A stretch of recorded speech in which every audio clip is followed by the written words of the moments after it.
Alright, what's up guys? Refuting another one of Inspiring Philosophy's videos. In this second video he's talking about Adam and Eve, and these are the claims that he makes.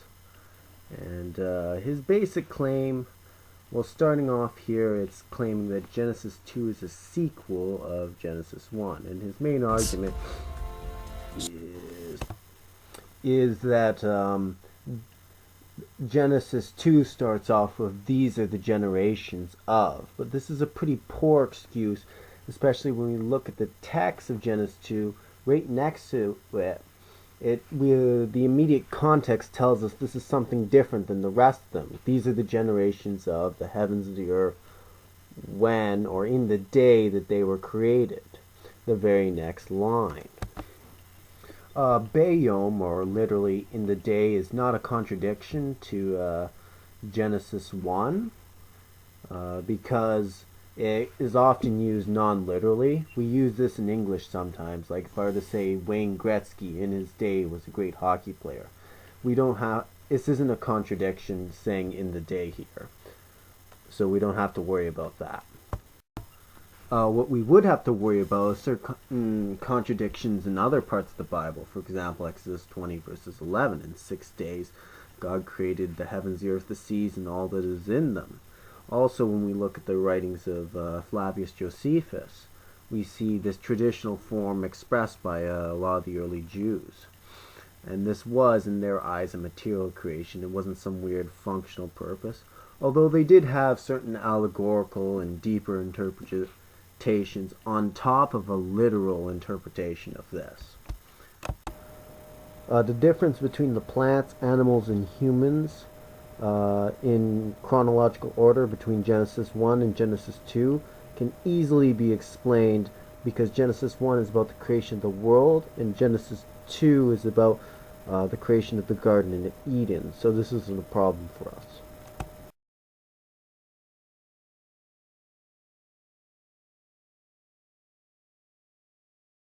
This would imply there were other humans there before Adam and Eve.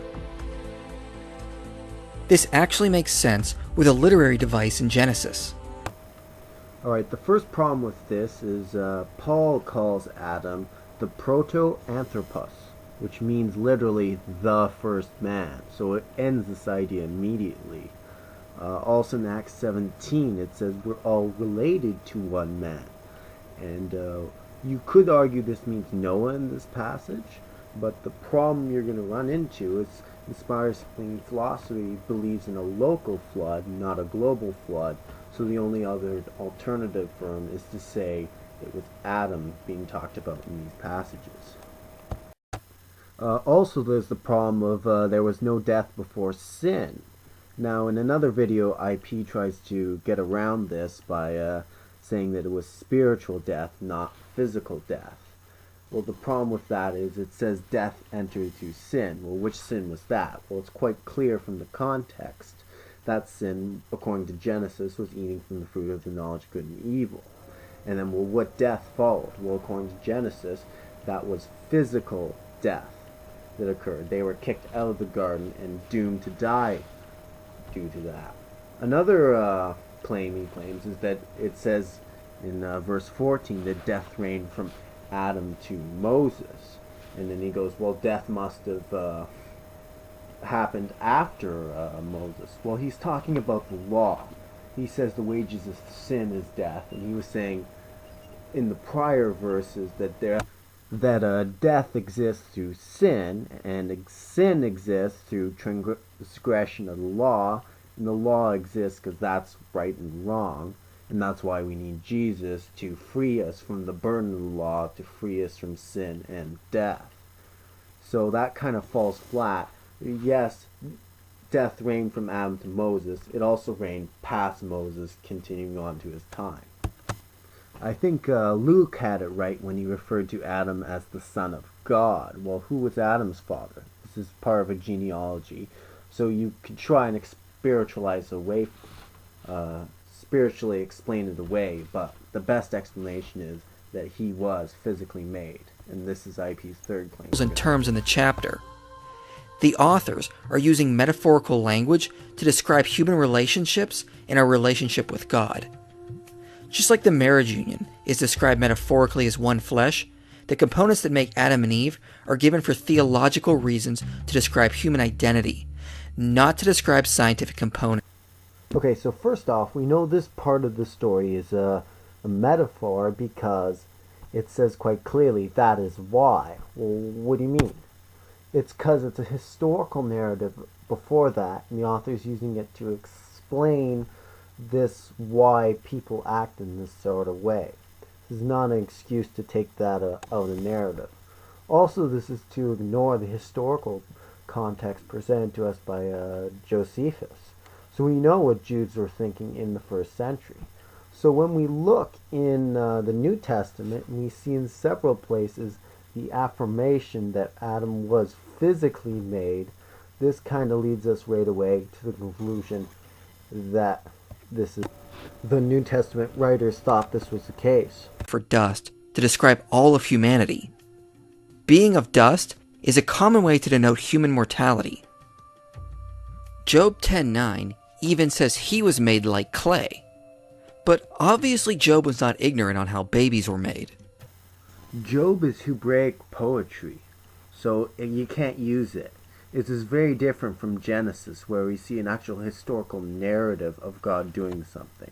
There is just no comparison to poetry here. What the New Testament writers thought. Above we can see certain passages in the New Testament supporting this idea. They don't really make any sense any other way. He mentions 1 Timothy here, and he points out the word for form's a little unclear here. But the other spot for formed is Romans 9:20. But in Romans 9:20, it's quite clear. Paul is using the reference to the clay maker forming the clay. This can only be taken as a literal metaphor. Not that the metaphor isn't literal, but the word here would quite clearly be formed. I don't think there's any debate about this. Provided we agree that God is the creator of this world. Also, the Hebrew word for take here doesn't really mean anything other except for physically taking something. Stealing, you can see the definition here. Receive, seize. There's no better translation. With regards to the Hebrew word selah, we'll have to look at the specific context to determine a translation. Like if I told you, hey, this is my right hand, you look at the specific context to determine I'm not meaning right as in just or good. I mean right as in my body part or the right side of me. So rib is a perfectly legitimate translation. None of what I'm saying here shouldn't be interpreted as there cannot be deeper meanings to Genesis. My mere point is there is a literal interpretation and deeper meanings beneath this literal interpretation. You're cutting yourself at the knees otherwise by doing this. Alright, so just looking at the cultural context, and as we see here, the first man is of the earth, a man of dust.